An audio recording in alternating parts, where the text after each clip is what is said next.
Hi friends, Gruhapaka ಶಾಲೆಗೆ ಎಲ್ಲರಿಗೂ ಸ್ವಾಗತ. ಸಬ್ಸ್ಕ್ರೈಬ್ ಮಾಡ್ಕೊಳ್ಳಿ ನನ್ನ ಚಾನಲನ್ನು. ಇನ್ನು ಯಾರು ನನ್ನ ಚಾನಲ್ನ ಸಬ್ಸ್ಕ್ರೈಬ್ ಮಾಡ್ಕೊಂಡಿಲ್ಲ, ಪ್ಲೀಸ್ ಸಬ್ಸ್ಕ್ರೈಬ್ ಮಾಡ್ಕೊಳ್ಳಿ.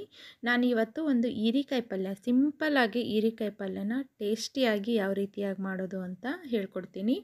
ಇದು ರೊಟ್ಟಿ ಜೊತೆ, ಚಪಾತಿ ಜೊತೆ, ಹಾಗೆ ಅನ್ನದ ಜೊತೆ ಸೈಡಲ್ಲಿ ನಂಚ್ಕೊಳ್ಳಿಕ್ಕೆ ತುಂಬಾ ಟೇಸ್ಟಿಯಾಗಿರುತ್ತೆ. ಮಾಡೋದು ಕೂಡ ತುಂಬಾ ಸುಲಭ. ಬನ್ನಿರಿ ಹೇಗೆ ಮಾಡೋದು, ಇದಕ್ಕೆ ಬೇಕಾಗಿರುವಂಥ ಸಾಮಗ್ರಿಗಳನ್ನೆಲ್ಲ ನೋಡ್ಕೊಳ್ಳೋಣ. ಒಂದು ಈಸಿಯಾಗಿ ಮಾಡೋದನ್ನು ಹೇಳ್ಕೊಡ್ತೀನಿ, ಆದರೆ ನೀವು ಒಂದು ಸರಿ ಟ್ರೈ ಮಾಡಿ, ತುಂಬಾ ಸಖತ್ತಾಗಿರುತ್ತೆ ಮಾತ್ರ. ಇದನ್ನು ಫಸ್ಟಿಗೆ ಹೀರೆಕಾಯಿನ ಬೇಯಿಸ್ಕೊಂಡ್ಬಿಟ್ಟು ಯಾವ ರೀತಿಯಾಗಿ ಮಾಡೋದು ಅಂತ ಹೇಳ್ಕೊಡ್ತೀನಿ. ಮೊದಲಿಗೆ ಹೀರೆಕಾಯಿನ ನೀಟಾಗಿ ಕಟ್ ಮಾಡಿ ಇಟ್ಕೊಳ್ಳೋಣ.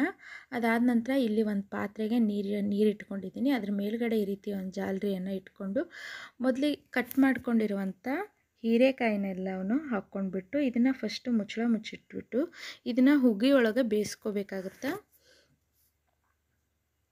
ಅದ್ರ ಹುಗದಲ್ಲೇ ಇದನ್ನು ಬೇಯಿಸ್ಕೋಬೇಕಾಗುತ್ತೆ. ನೀವು ಇಡ್ಲಿ ಎಲ್ಲ ಮಾಡ್ತೀರಲ್ವ, ಸೊ ಅದೇ ಸೇಮಲ್ಲಿ ಈ ರೀತಿಯಾಗಿ ಬೇಯಿಸ್ಕೋಬೇಕು. ನೋಡಿ, ಈ ರೀತಿಯಾಗಿ ಬೇಯಿಸ್ಕೊಂಡು ಮೆತ್ತಗೆ ಬೆಂದ ನಂತರ ಇದನ್ನು ಸೈಡಲ್ಲಿ ಎತ್ತಿಟ್ಕೊಳ್ಳೋಣ. ಈಗ ಒಂದು ಬಾಣಲಿಯನ್ನು ಇಟ್ಕೊಂಡಿದ್ದೀನಿ. ಅದು ಚೆನ್ನಾಗಿ ಕಾದ ನಂತರ ಇಲ್ಲಿ 1 ರಿಂದ 2 ಟೇಬಲ್ ಸ್ಪೂನ್ ಎಣ್ಣೆಯನ್ನು ಹಾಕ್ಕೊಳ್ತಾ ಇದ್ದೀನಿ. ನೀವು ಎಣ್ಣೆ ಬೇಕಿದ್ದರೆ ಜಾಸ್ತಿ ಯೂಸ್ ಮಾಡ್ಬೋದು. ನಾನು ಎಣ್ಣೆಯನ್ನು ಅಷ್ಟಾಗಿ ಜಾಸ್ತಿ ಯೂಸ್ ಮಾಡೋದಿಲ್ಲ, ಅದಕ್ಕೋಸ್ಕರ ನಾನು ಯಾವಾಗಲೂ ಕಡಿಮೆನೇ ಯೂಸ್ ಮಾಡೋದು. ಇದಕ್ಕೆ ಒಗ್ಗರಣೆಗೆ ಸ್ವಲ್ಪ ಸಾಸಿವೆ ಹಾಕ್ಕೊಳ್ತಾ ಇದ್ದೀನಿ. 1/4 ಚಮಚ ಸಾಸಿವೆ, ಹಾಗೆ 1/4 ಚಮಚ ಜೀರಿಗೆಯನ್ನು ಹಾಕ್ಕೊಳ್ತಾ ಇದ್ದೀನಿ. ಹಾಗೆ ಸ್ವಲ್ಪ ಕರಿಬೇವು ಸೊಪ್ಪು ಇದ್ದರೆ ಹಾಕ್ಕೊಳ್ಳಿ. ನನ್ನ ಹತ್ರ ಸ್ವಲ್ಪ ಒಣಗಿರೋದಿತ್ತು, ಸೊ ಅದನ್ನೇ ಹಾಕ್ಕೊಂಡಿದ್ದೀನಿ. ಹಾಗೆ 2 ಹಸಿರು ಮೆಣಸಿಕಾಯಿನ ಈ ರೀತಿಯಾಗಿ ಕಟ್ ಮಾಡಿ, ಆದಷ್ಟು ಚಿಕ್ಕದಾಗಿ ಕಟ್ ಮಾಡಿ ಹಾಕ್ಕೊಳ್ಳಿ, ಖಾರ ಚೆನ್ನಾಗಿ ಹಿಡಿಯುತ್ತೆ.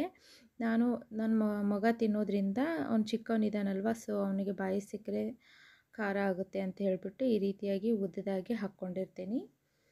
ನೀವಾದರೆ ಚಿಕ್ಕದಾಗಿ ಕಟ್ ಮಾಡಿಕೊಂಡು ಯೂಸ್ ಮಾಡ್ಬೋದು. ಈ ರೀತಿ ಸ್ವಲ್ಪ ಮೆಣಸು ಸ್ವಲ್ಪ ಬೆಂದ ನಂತರ ಒಂದು ಈರುಳ್ಳಿಯನ್ನು ಕಟ್ ಮಾಡಿಬಿಟ್ಟು ಹಾಕ್ಕೊಳ್ಳೋಣ.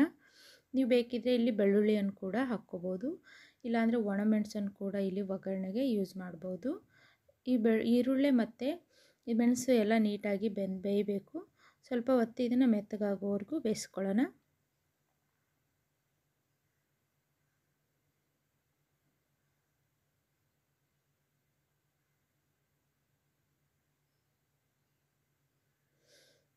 ಇವಾಗ ಸ್ವಲ್ಪ ಕಲರ್ ಚೇಂಜ್ ಆಗಿದೆ, ಸೊ ಇವಾಗ ನಾನು ಒಂದು ಚಿಟಿಕೆಯಷ್ಟು ಅರಿಶಿನ ಹಾಕ್ಕೊಳ್ತಾ ಇದ್ದೀನಿ.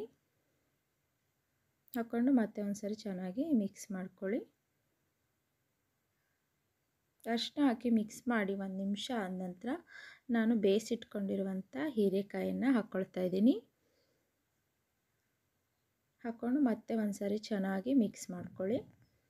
ಇದನ್ನು ಮಾಡೋದು ಮಾತ್ರ ತುಂಬಾ ಸುಲಭ, ಈಸಿಯಾಗಿ ಮಾಡ್ಬೋದು. ಯಾರು ಬೇಕಿದ್ದರೂ ಇದನ್ನು ಅಡುಗೆ ಮಾಡೋಕ್ಕೆ ಬರಲ್ಲ ಅನ್ನೋರು ಕೂಡ ಈ ರೀತಿಯಾಗಿ ಈಸಿಯಾಗಿ ಟೇಸ್ಟಿಯಾಗಿ ಮಾಡ್ಬೋದು. ಅಷ್ಟಾಗಿ ಏನು ಇಂಗ್ರೀಡಿಯೆಂಟ್ಸ್ ಇದಕ್ಕೆ ಬೇಕಾಗೋದಿಲ್ಲ, ಇಷ್ಟು ಸ್ವಲ್ಪನೇ ಇದ್ದರೆ ಸಾಕು. ಇವಾಗ ಒಂದು ಸ್ವಲ್ಪ ರುಚಿಗೆ ತಕ್ಕಷ್ಟು ಉಪ್ಪನ್ನು ಹಾಕ್ಕೊಳ್ಳೋಣ.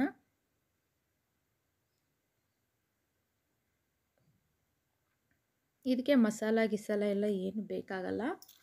ಸೊ ಇದೇ ರೀತಿಯಾಗಿ ಸಿಂಪಲ್ಲಾಗಿ ಮಾಡೋದು ಇದು, ಆದರೆ ಟೇಸ್ಟ್ ಮಾತ್ರ ಸಖತ್ತಾಗಿರುತ್ತೆ ತಿನ್ಲಿಕ್ಕೆ ಮಾತ್ರ.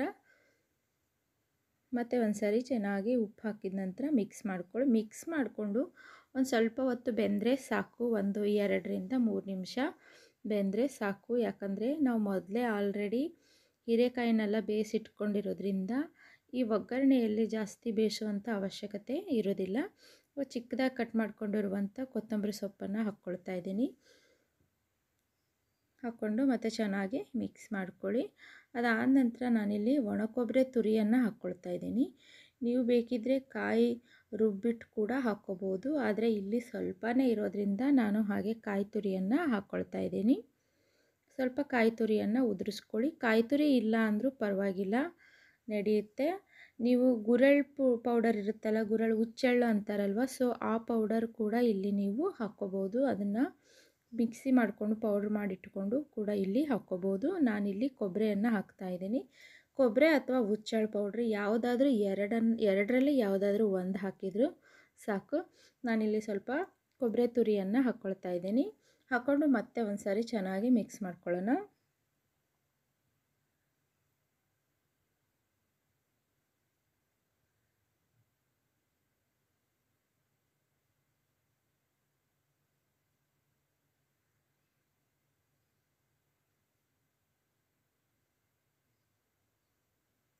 ಮತ್ತು ಒಂದು ಚೆನ್ನಾಗಿ ಮಿಕ್ಸ್ ಮಾಡ್ಕೊಂಡ ನಂತರ ನೀವು ಗ್ಯಾಸ್ನ ಆಫ್ ಮಾಡ್ಕೊಂಡ್ಬಿಡಿ.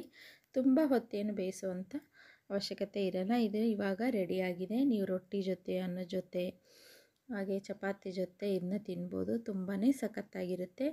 ನಿಮಗೆ ಈ ವಿಡಿಯೋ ಇಷ್ಟ ಆಗಿದೆ ಅಂದ್ಕೊಳ್ತೀನಿ. ಇಷ್ಟ ಆದರೆ ಪ್ಲೀಸ್ ಸಬ್ಸ್ಕ್ರೈಬ್ ಮಾಡ್ಕೊಳ್ಳಿ, ಹಾಗೆ ಲೈಕ್ ಮಾಡಿ, ಕಮೆಂಟ್ ಮಾಡಿ, ನಿಮ್ಮ ಫ್ರೆಂಡ್ಸಿಗೆ, ಫ್ಯಾಮಿಲಿ ಗ್ರೂಪಿಗೆ ಈ ವಿಡಿಯೋನ ಶೇರ್ ಮಾಡಿ.